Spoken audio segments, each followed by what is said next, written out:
Eh, eh, everything. So today we are going to learn about. So I will only explain about the meaning of immunity. People been asking me, what is immunity?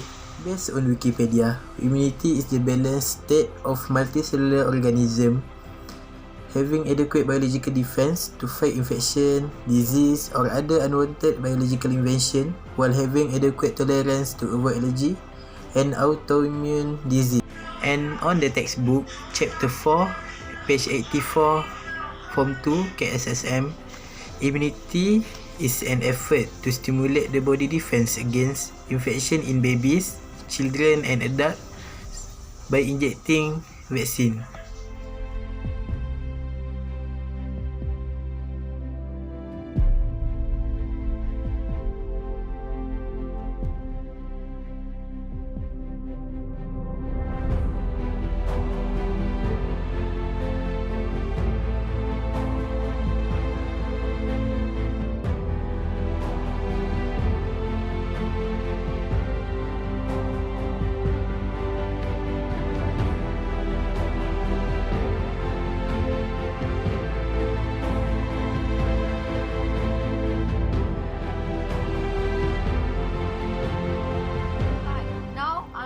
To tell you guys about active immunity. Active immunity is the immunity which results from the production of antibodies by the immune system in response to the presence of an antigen. Wikipedia says that active immunity is the induction of immunity after exposure to an antigen. So now I'm going to explain you more about active immunity. Active immunity can occur naturally when a microbe or other antigen is received by a person who has not yet come into contact with the microbe and has no pre-made antibodies or defense. The immune system will eventually create antibodies for the microbe, but this is a slow process, and if the microbe is deadly, there may not be enough time for the antibodies to be used. So active immunity can be divided into two, which is naturally and artificially. So now I'm going to tell you guys about naturally first.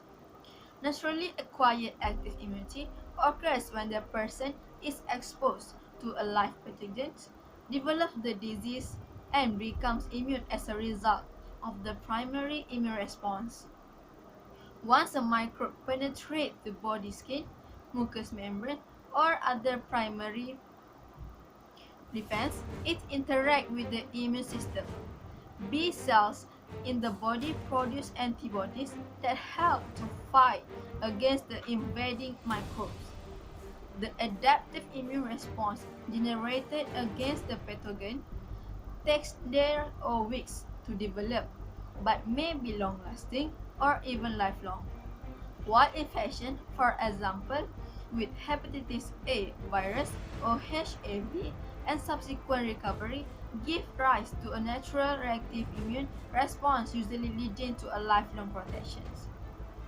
So now I'm going to tell you guys about artificial active immunization. Artificial active immunization is where the microbe is injected into the person before they are able to take it naturally. The microbe is treated so that it will not harm the infected person. Depending on the type of disease, these techniques also work with dead microbe, part of the microbe, or treated toxins from the microbe.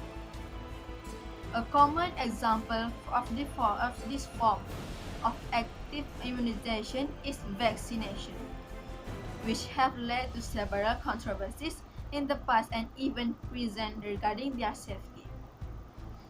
Artificially acquired active immunity can be induced by a vaccine substance that contains the antigen. So that's all from me. Thank you.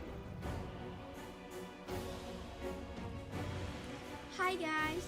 So, today you must be wondering, what is passive immunity. So today I'll explain to you what is passive immunity.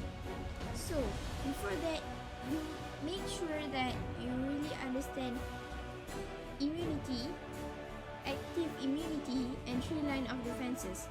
Understand these 3 things. Okay, so what is passive immunity? Passive immunity is given antibodies to a disease rather than producing through his or her own immune system, their own immune system. So now, I would like to tell you that passive immunity is divided into 2 types, natural and artificial. So you must be busy. What is natural? What is artificial? Blah blah blah. Like that. So, but yet I'm going to explain it. So be patient. Natural is you receive antibodies from the mother. For example, baby receive antibodies from their mother. Through what? When? Through the placenta and during the breastfeeding. Well, artificial is from medicine, from an injection. For example, artificial is you get an injection, the gamma globulin injection. So that's all, I guess.